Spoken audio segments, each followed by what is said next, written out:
नमस्कार, एएनवी न्यूज देख रहे हैं आप। मैं हूं आपके साथ सुनील सिंह पौरुष। उत्तराखंड के मुख्यमंत्री त्रिवेंद्र सिंह रावत ने कहा कि हिमालय भारतीय सभ्यता और संस्कृति के आधार है। यह हमारा भविष्य और विरासत दोनों ही हैं। हिमालय दिवस पर सोशल मीडिया पर अपने विचारों को साझा करते हुए मुख्यमंत्री ने कहा कि हिमालय अपनी नदियों और जलवायु से पूरे विश्व को एक सूत्र में पिरोता है। मानव सभ्यता के लिए हिमालय का संरक्षण बहुत जरूरी है। उन्होंने लोगों का आह्वान करते हुए कहा है कि आइए मिलकर हिमालयी क्षेत्र को साफ सुथरा रखें, जल संरक्षण करें। साथ ही उन्होंने लिखा कि जैव विविधता को बनाए रखें और जन सहभागिता से ही हिमालय संरक्षण संभव है। सोशल मीडिया पर अपनी बात रखते हुए उत्तराखंड के मुख्यमंत्री त्रिवेंद्र सिंह रावत। भाई बहनों, हम प्रतिवर्ष 9 सितंबर हिमालय दिवस के रूप में मनाते हैं। हम सब जानते हैं कि हिमालय हमारी देश की नहीं बल्कि विश्व की धरोहर है।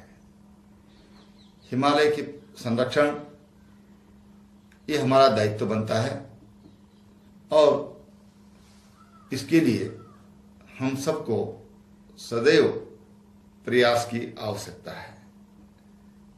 केवल जागरूकता से ही हम हिमालय का संरक्षण कर सकते हैं। आज तमाम दुनिया हिमालय के संरक्षण को लेकर चिंतित है कि हमारे देश के पर्यावरण को संरक्षित करना। हिमालय का मतलब है कि हमारी तमाम आस्थाएं हिमालय से जुड़ी हुई हैं। हिमालय हमारी प्रेरणा है, हिमालय हमारी पूंजी है जिसको हमको संरक्षित रखना है। मैं तमाम उत्तराखंड वासियों से अनुरोध करना चाहता हूं, तमाम उन संस्थाओं से मैं विनम्र अनुरोध करना चाहता हूं कि जो पर्यावरण के प्रति सदैव चिंतित रहते हैं और उसके लिए कार्य कर रहे हैं, आइए हम उन संस्थाओं का सहयोग करें। उत्तराखंड के पूर्व मुख्यमंत्री और कांग्रेस के महासचिव हरीश रावत प्रदेश में बढ़ती बेरोजगारों के खिलाफ 11 सितंबर को देर शाम शंखनाद करेंगे। आपको बता दें, इसके बाद वह 12 सितंबर को अपने आवास पर उपवास भी करेंगे।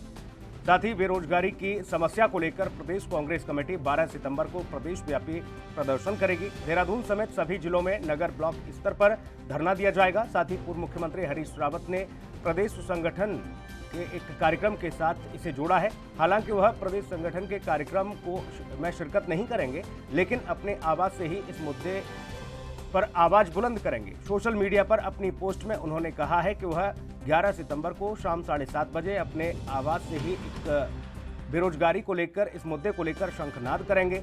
उन्होंने बेरोजगारों का आह्वान करते हुए कहा कि सरकार को सावधान करने के लिए शंखनाद करें, साथ ही शंख उपलब्ध नहीं होने पर घंटी बजाएं।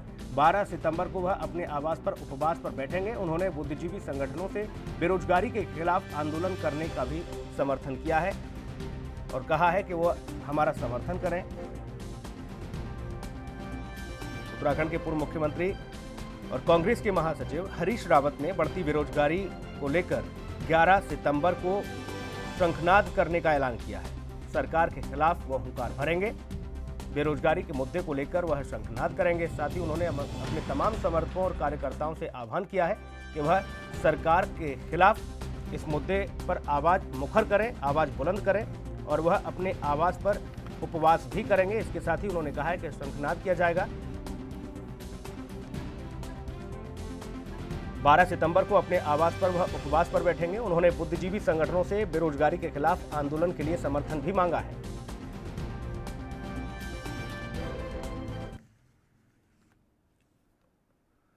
उत्तराखंड सचिवालय में कोरोना संक्रमण निरंतर गहराता जा रहा है। आपको बता दें, मंगलवार को भी सचिव, कार्मिक और अनुसचिव के कक्षों में कार्मिक विभाग के 2 और सचिवालय प्रशासन का एक अनुभाग बंद कर दिया गया। साथ ही ये भी बताते चलें कि सचिव, कार्मिक और अनुसचिव के कोरोना संक्रमित के संपर्क में आने के बाद ये कदम उठाए गए हैं। इसके अलावा सचिवालय के चिकित्सक के कोरोना पॉजिटिव पाए जाने के बाद डिस्पेंसरी भी बंद कर दी गई। उत्तराखंड में कोरोना संक्रमण के मामले दिन प्रतिदिन बढ़ते जा रहे हैं। आलम यह है कि आंकड़ा 26,000 के पार पहुंच गया है और इसके साथ ही मौत का जो आंकड़ा है वो भी लगातार बढ़ रहा है। सचिवालय में भी मामलों में वृद्धि हो रही है।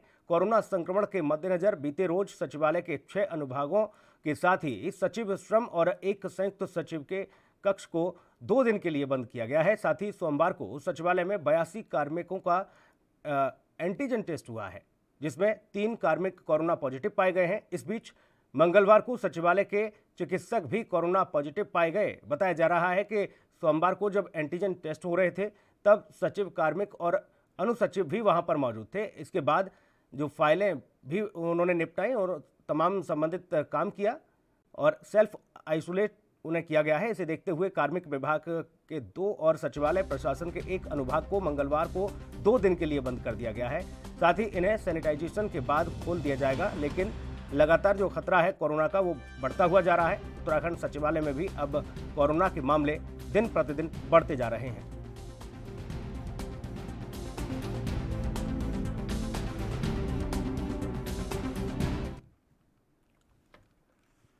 उत्तराखंड के ऋषिकेश में साल 2022 में उत्तराखंड के अंदर होने वाले विधानसभा चुनावों को लेकर बीजेपी ने अभी से कमर कसना शुरू कर दिया है और इसका जायजा रायवाला क्षेत्र में उस समय देखने को मिला जब मिशन मोदी अगेन पीएम के नाम से गठित टीम ने सदस्यों ने एक कार्यक्रम का आयोजन किया, जिसमें उपस्थित कार्यकर्ताओं ने मोदी की जन कल्याणकारी नीतियों को घर घर तक पहुंचाने का संकल्प लिया।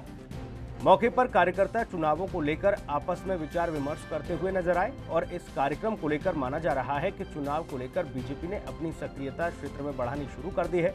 तो वहीं कार्यकर्ताओं ने निर्णय लिया है कि कोरोना की वजह से पार्टी कार्यकर्ता सोशल डिस्टेंसिंग का पालन करते हुए पार्टी का प्रचार प्रसार करेंगे।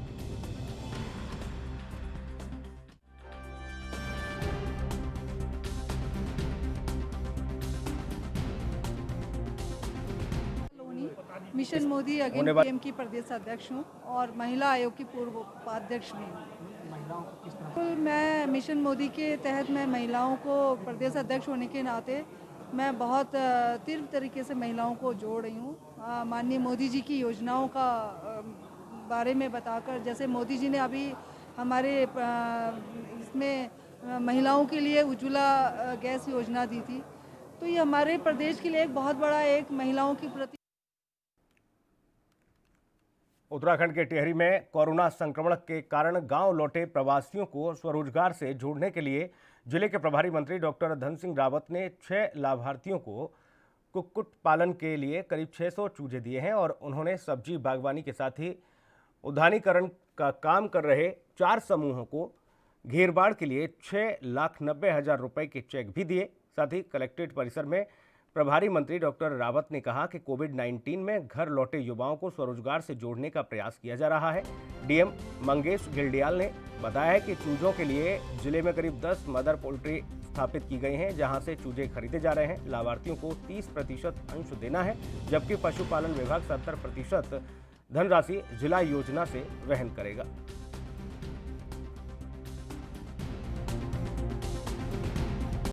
हर जिले में हजारों नौजवान लोगों को, जो प्रवासी लोग आ रखे हैं, उनको रोजगार के लिए, चाहे पोल्ट्री का काम हो, चाहे मशरूम का काम हो, चाहे बगीचों का काम हो, दे रहे हैं। और आप देख रहे होंगे कि आज भी लगभग 600 लोगों को अभी तक टिहरी जिले में लाभ दे चुके हैं। और साथ ही कोई योजना 10% की 90% हम सब्सिडी दे रहे हैं, किसी ने 70% दे रहे हैं और किसी ने 80% दे रहे हैं। तो उससे प्रवासी लोग भी काफ़ी खुश हैं और जो हमारे स्थानीय लोग हैं वो भी काफ़ी अच्छा काम कर रहे हैं टिहरी जिले में। और मैं टिहरी जिले के जिला प्रशासन। वक्त एक ब्रेक का है, जल्द लौटेंगे।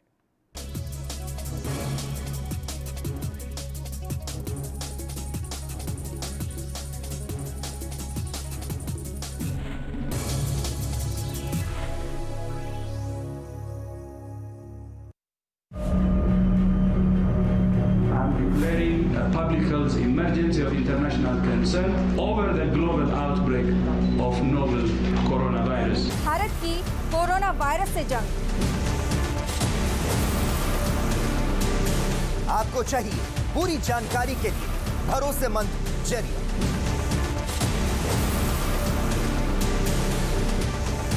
जानकारी जो अफवाहों पर ना हो। 24 घंटे 7 दिन लगातार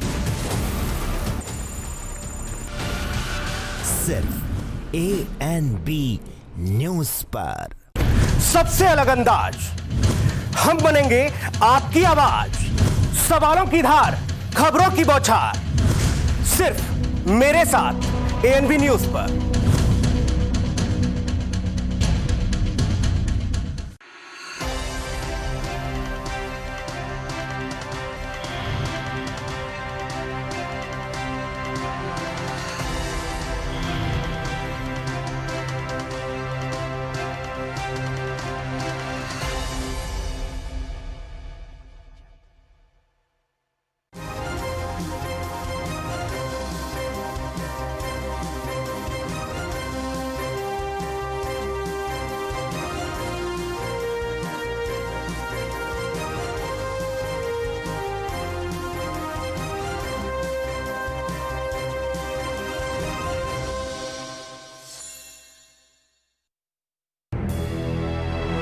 लखनऊ से लेकर चंडीगढ़ तक, मुंबई से लेकर रायपुर तक, क्या है राजनीति की हलचल, क्या है समाज का मिजाज। राजधानी लाइव, हमारी नजर, आपका फैसला, हर रोज सुबह 8 बजे सिर्फ एएनबी न्यूज पर।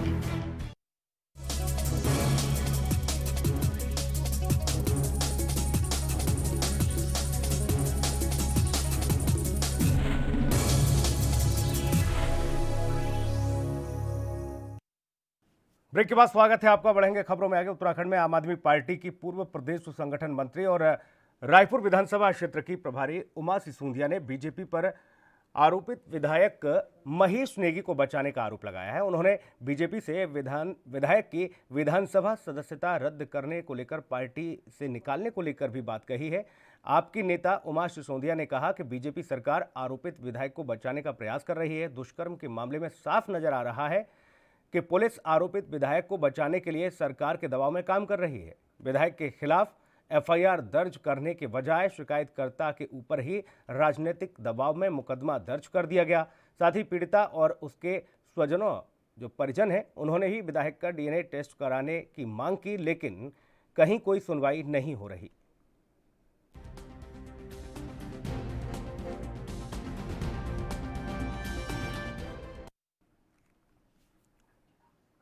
उत्तराखंड के चमोली में कांग्रेसियों ने प्रदेश सरकार का पुतला फूंका है। दरअसल डाक विभाग भर्ती प्रक्रिया में 95% बिहार और झारखंड के अभ्यर्थियों का चयन करने पर प्रदर्शन किया गया।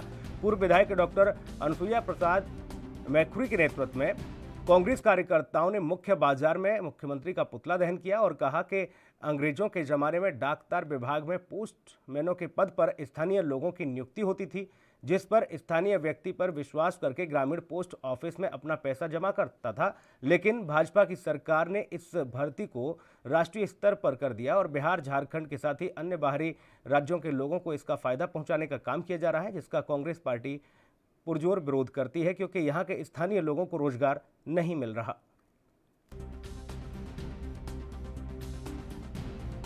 कार्यक्रम आयोजित किया गया जो हमारे डाक तार विभाग है, पोस्टल डिपार्टमेंट है, उसमें जो नियुक्तियां हुई हैं, आज तक का इतिहास रहा है कि चतुर्थ श्रेणी के पदों पर, चाहे वो डाक रनर का हो और चाहे पैकर का हो और चाहे ईडी पोस्टमैन का हो, स्थानीय लोगों के नियुक्तियां उसमें की जाती थी। लेकिन बड़े अफसोस के साथ कहना पड़ता है कि ऑल इंडिया बेसिस पे इसमें नियुक्तियां की गई है और जिसमें तमाम लोग बाहर से नियुक्त हुए हैं, जो कि यहाँ के लिए बहुत कष्टप्रद है। यहाँ के स्थानीय लोग जो बेरोजगार हैं वो कहाँ जाएंगे, उनकी पीड़ा को लेकर के आज हमने यहाँ पर यह आह्वान किया है कि केंद्र सरकार और पोस्टल डिपार्टमेंट के खिलाफ आगाज किया। बेरोजगारी की हमारी जो प्रदेश की हालत पहले ही बिकराल थी और उस पर जो है प्रवासी सरकार बड़े बड़े दावे कर रही है कि प्रवासियों को हम रोजगार देंगे और मुख्यमंत्री योजना उन्होंने चलाई है, जबकि हकीकत तो ये है कि बैंक उनको घुमा रहे हैं। प्रवासी के पास जो कुछ बचा कुचा है वो अपने आने जाने में और प्रमाण पत्र बनाने में ही खर्च कर दे रहा है और बेरोजगारी की मार पहले ही उसके ऊपर थी और उसकी जेब में जो जमा पूंजी थी वो भी खत्म की जा रही है। इस तरह से बेरोजगार लोगों पर छलावा किया जा रहा है, चाहे वो स्थानीय बेरोजगार हों चाहे हमारे प्रवासी भाई हों। जुमलेबाजी से सरकार बाज नहीं आ रही है और बेरोजगार सड़कों पर दम तोड़ रहा है। उत्तराखंड में अनलॉक 4 में तमाम तरह की ढील के बाद वह प्रतिबंध भी समाप्त कर दिया गया, जिसमें प्रदेश में एक दिन में 2000 व्यक्तियों को ही प्रवेश करने की अनुमति थी। लिहाजा राजधानी होने के चलते सभी प्रमुख प्रतिष्ठान यहां हैं और इसी कारण बाहरी राज्यों से आवागमन भी अधिक है। आवागमन में छूट मिल जाने से कोरोना संक्रमण ने भी रफ्तार पकड़ ली है। अब महज 17 दिन में कोरोना के आंकड़े दोगुने हो गए हैं। कोरोना का आपको बता दें कि डबलिंग रेट जो है 1 सितंबर से 7 सितंबर तक मामलों पर आधारित है, तो वहीं कोरोना के सबसे ज़्यादा संक्रमण वाले अन्य 4 जिले में अगस्त की अपेक्षा ज़्यादा दिन पर कोरोना डबल हो रहा है। आपको बता दें कि अगस्त महीने तक हरिद्वार जिला कोरोना संक्रमण में आगे चल रहा था। यहाँ का जो डबलिंग रेट है भी कम दिन था और साथ ही ये भी बताते चलें कि लेकिन ऐसे में अनलॉक का जो चौथा चरण शुरू हुआ तो महज 7 दिन के भीतर ही देहरादून में संक्रमण के मामले में देहरादून टॉप पर पहुंच गया। हालांकि दून में कोरोना की जांच भी सर्वाधिक की जा रही है। अब तक 74,000 से ज़्यादा लोगों के सैंपल लिए जा चुके हैं और करीब 71,500 की रिपोर्ट भी आ चुकी है।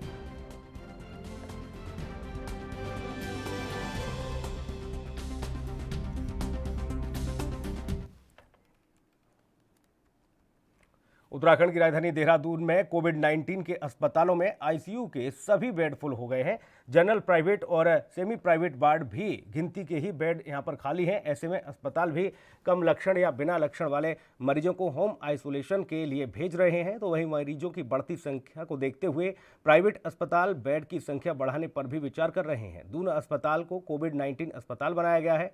शुरुआत में सिर्फ यहां पर कोरोना के मरीजों का उपचार हो रहा था, लेकिन अब एकाएक मरीजों की संख्या बढ़ने के बाद निजी अस्पतालों में भी इलाज शुरू कर दिया गया है। दून अस्पताल में लगभग सभी बेड पहले से ही फुल हो चुके हैं। इसको देखते हुए कई प्राइवेट अस्पताल कोरोना के मरीजों के इलाज को मंजूरी इस दरमियान दी गई है। महज 1-2 दिन में ही आपको बता दें इन अस्पतालों में कोविड-19 के ज़्यादातर बेड भर चुके हैं और ऐसे में अस्पताल मजबूरी में मरीजों को अब इस दरमियान भर्ती कराने के साथ साथ उनको वापस भी भेज रहे हैं, क्योंकि अस्पतालों में अब जगह नहीं है और मरीज जो है दिन प्रतिदिन बढ़ते जा रहे हैं।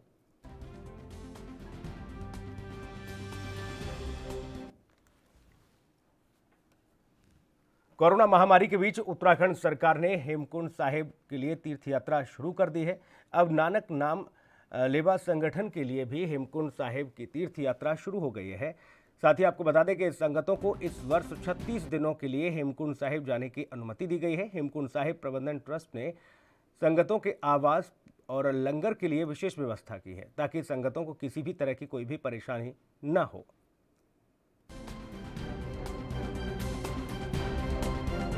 पर संगत चरणा च बेनती करते हैं कि इस यात्रा के आने तो पहला कुछ सुझाव हैं जो कि आप जी सरकार वालों भी हैं तो असी भी बेनती कर रहे हैं। इस यात्रा के विच आने तो पहला अपना जिहड़ा कि कोविड-19 का टेस्ट है NT-PCR और रिपोर्ट नाल लेके आओ। तो 60 साल के उपर का कोई बजुर्ग या किसी बीमारी तो पीड़ित या कि 10 साल तो नीचे का कोई बच्चा वो आने तो गुरेज करे ताकि रस्ते दे विच कोई। उत्तराखंड के भगवानपुर क्षेत्र में गांव के लोग डर के साए में जीने को मजबूर हैं। मजबूर ग्रामीणों को डर से निजात नहीं मिल पा रही है। दरअसल पूरा मामला भगवानपुर थाने के सईदपुर का है, जहां पर पिछले 2 महीने से गुलदार ने आतंक मचा रखा है, जिसके चलते गांव के लोगों ने अपने घरों से निकलना तक बंद कर दिया है। वहीं गांव वालों की माने तो लगातार गुलदार का आतंक बढ़ता जा रहा है। जब जब गुलदार गाँव में दस्तक देता है तब तब विभाग के अधिकारियों को हम सूचना देते हैं, लेकिन सूचना मिलने के घंटों बाद भी वन विभाग के अधिकारी गांव नहीं पहुंचते और लीपापोती करके वहां से चले भी जाते हैं। तो वहीं कुछ ग्रामीण ये भी कहते हुए नजर आए कि देर शाम जब जंगल में वन विभाग ने गुलदार को पकड़ने के लिए पिंजरा लगा रखा है, लेकिन अभी तक वन विभाग को सफलता नहीं मिली है। ऐसे में लोग अभी भी डर के साए में जीने को मजबूर हैं। गुलदार को पकड़ने के लिए जनरली हम पिंजरे का उपयोग करते हैं। तो पिंजरा यहाँ पर लगा दिया गया है, तो लगातार शाम की गश्त भी की जा रही है और इस गश्त की और इस पिंजरा लगाने की सूचना लगातार उच्च अधिकारी को भी दी जा रही है। जैसा वहाँ पे हमें निर्देश मिल रहे हैं उसी हिसाब से यहाँ कार्य हो रहा है। और गुलदार को पकड़ने के लिए क्योंकि जनरली हम पिंजरे से ही उसको पकड़ने का प्रयास करते हैं, तो वो हमने पहले से इंस्टॉल किया हुआ है। ऐसा नहीं है कि मतलब उसके पकड़ने के प्रयास नहीं किए जा रहे हैं, लेकिन हाँ ये ज़रूर है कि अभी तक गुलदार पकड़ा नहीं गया है। इसके लिए आज हमने WIA तक इस मैसेज को पहुंचा दिया है तो अब उनके निर्देशानुसार जैसे होगा तब उसके हिसाब से काम करेंगे। ये नहीं है कि लगा 2 महीने से लगातार गुलदार गांव में आ रहा है और गुलदार का दहशत इतनी बैठी हुई है कि किसान भी परेशान है, हम ग्रामीण परेशान हैं, बहुत परेशान है। गुलदार यहीं बराबर वाले रास्ते के बराबर में बैठा हुआ रहता है, रोज़ मिलता है। अच्छा, इतना हम उन्हें वन विभाग वालों को फ़ोन करते हैं, वे आते रहते हैं, आने में घंटा भर लग जाता है, गुलदार वापस हो जाता है। और दहशत का माहौल इतना है कि सरकार कहती है कि ऑनलाइन पढ़ाई कर लो। अगर बच्चे या हम सब लोग छत पे जाते हैं, नेट वेट चलाते हैं, तो वहाँ भी नहीं, हम चढ़ भी नहीं सकते गुलदार के खतरे की वजह से। अच्छा सर, दूसरी बात ये है कि रात जो बकरा बांधा गया। ऋषिकेश में आशा प्लॉट क्षेत्र में सांग नदी पर अवैध खनन हो रहा है। राजाजी पार्क के अधिकारियों ने कार्रवाई न होने से खनन माफियाओं के हौसले बुलंद हो रहे हैं। कार्रवाई न होता देख अब ग्राम सभा के ग्रामीणों ने ग्राम प्रधान ध्यान सिंह असवाल के नेतृत्व में अवैध खनन और राजाजी पार्क के अधिकारियों के खिलाफ मोर्चा खोल दिया है। जानकारी के मुताबिक आशा प्लाट ग्राम सभा के अंतर्गत सांग नदी पर खनन माफियाओं की ओर से अवैध खनन लगातार किया जा रहा है और ऐसे में लगातार खनन माफियाओं के हौसले भी बुलंद हैं। तो वहीं अब क्षेत्र के लोगों ने ही अधिकारियों के लापरवाह रवैये से परेशान होकर खुद माफियाओं के खिलाफ आवाज़ बुलंद करनी शुरू कर दी है। ग्रामीणों ने ग्राम प्रधान ध्यान सिंह असवाल के नेतृत्व में खनन माफियाओं के खिलाफ मोर्चा खोल रखा है। मोर्चा खोलने वाले ग्रामीणों में पुरुषों के साथ साथ महिलाएं भी शामिल हैं। मेरा गीता रावत है। अभी 7 तारीख को सुबह 5 बजे मैं वॉकिंग करने आई तो देखा मैंने खनन हो रहा था। तो हमने बोला कि कैंटरा सर भी आए थे, उन्होंने बोला, हमने पूछा उन्हें क्यों कर रहे हो, तो उन्होंने बोला ये पंचायत की सेवा है, ग्राम सेवा है, तो उसके लिए हम बरहान के लिए ले जा रहे हैं। तो उसके बाद देखा तो उधर कोई 1-2 ट्रैक्टर पड़े थे और सारा बाहर जा रहा था। फिर प्रधान जी आए, हम लोग पब्लिक सब आए तो हमने देखा मशीन भी लगी हुई थी और सारा माल ले जा चुके थे। और दूसरी ग्राम सभा के प्रधान लोग आए थे, प्रधान ससुर आए थे, प्रधान भी नहीं आए थे। क्या नाम है? लाले बोलते हैं, वैसे नाम से हम जानते नहीं हैं। वर्ष 2018 में भी हम धरने के खिलाफ आंदोलन करा था, खनन के खिलाफ हमने आंदोलन करा था। उसमें हमारी मांग तब तो थोड़ा सा खनन के विरुद्ध और जो हमारा बाढ़ से था उसमें सिंचाई विभाग द्वारा तारजाल दिए गए। लेकिन जो अवैध खनन है, इससे हमारी सबसे बड़ी समस्या है कि हमारे खनन होने से हमारे। अगली खबर का रुख करेंगे ऋषिकेश से है, जहां पर नाबालिग बेटी को बेचने के आरोप में पुलिस ने पिता को गिरफ्तार किया है। जानकारी के मुताबिक रुपयों के लालच में पिता ने अपनी नाबालिग बेटी को बेच दिया और लंबे समय से फरार चल रहा था, जिसके बाद पुलिस ने शिकायत के 1 साल बाद पिता को गिरफ्तार किया है, जबकि नाबालिग को खरीदने वाला आरोपी पहले ही गिरफ्तार किया जा चुका है। साल 2019 में तपोवन निवासी एक महिला ने अपने पति पर नाबालिग बेटी को बेचे जाने का आरोप लगाया था। मामले में कार्रवाई करते हुए पुलिस ने खरीदने वाले युवक को गिरफ्तार कर लिया था, लेकिन पुलिस भी कार्रवाई की भनक लगने पर पिता जो है फरार हो गया था। आरोपी पिता फरार चला था, जिसे अब गिरफ्तार किया गया। थाना अध्यक्ष RK सकलानी ने बताया है कि नाबालिग बच्ची को बेचे जाने के बाद आरोपी के कब्जे से वह छूटकर भाग गई थी, जिसकी तलाश पुलिस कर रही है।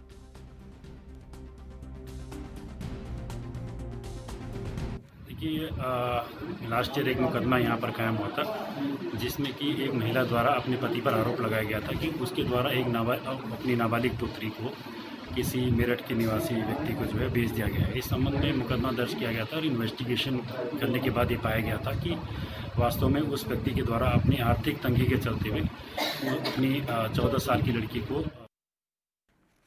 इस बुलेटिन में इतना ही। नमस्कार।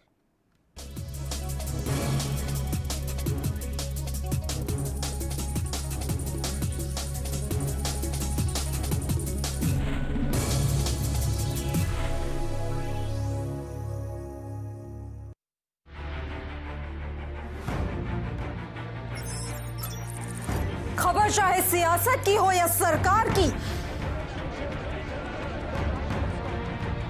खबर चाहे भ्रष्टाचार की हो या गुनहगार की, दिन भर में क्या रहा देश जगत का हाल, किस मुद्दे ने बनाई किसकी सरकार, रखते हैं हम सब पर नजर, पहुंचाते हैं हम हर खबर। हम हैं ANB न्यूज।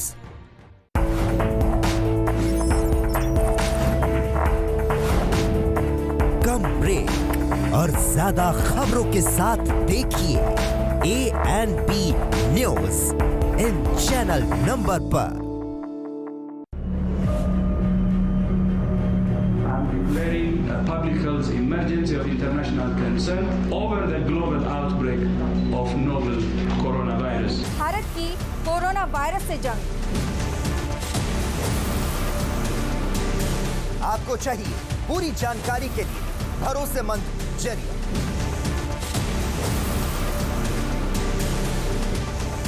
जानकारी जो अफवाहों पर ना हो। 24 घंटे 7 दिन लगातार सिर्फ ANP न्यूज पर। नई ऊर्जा नई ताकत का एहसास एक्सप्लस गोल्ड किट बना है पुरुषों के लिए खास। कैप्सूल, ऑयल, क्रीम और पाउडर 30 सालों से मर्दों का भरोसेमंद एक्सप्लस गोल्ड किट मेडिकल स्टोर्स में उपलब्ध। सबसे अलग अंदाज, हम बनेंगे आपकी आवाज, सवालों की धार, खबरों की बौछार, सिर्फ मेरे साथ ANP न्यूज पर।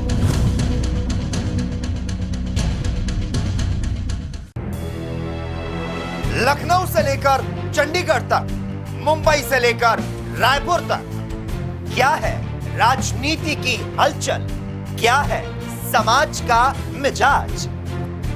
राजधानी लाइव, हमारी नजर, आपका फैसला, हर रोज सुबह 8 बजे सिर्फ ANP न्यूज पर।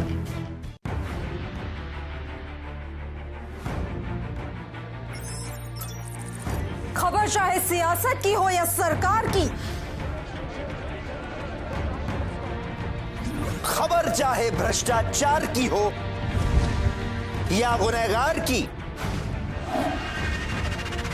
दिन भर में क्या रहा देश जगत का हाल, किस मुद्दे ने बनाई किसकी सरकार, रखते हैं हम सब पर नजर, पहुंचाते हैं हम हर खबर। हम हैं ANP news.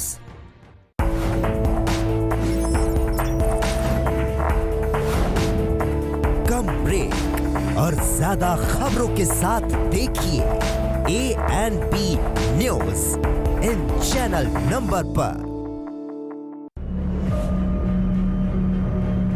Declaring a public health emergency of international concern over the global outbreak of novel coronavirus. Bharat की कोरोना वायरस से जंग। आपको चाहिए पूरी जानकारी के लिए भरोसेमंद जरिया।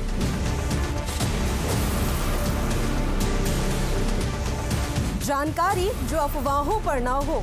24 घंटे 7 दिन लगातार सिर्फ ANP न्यूज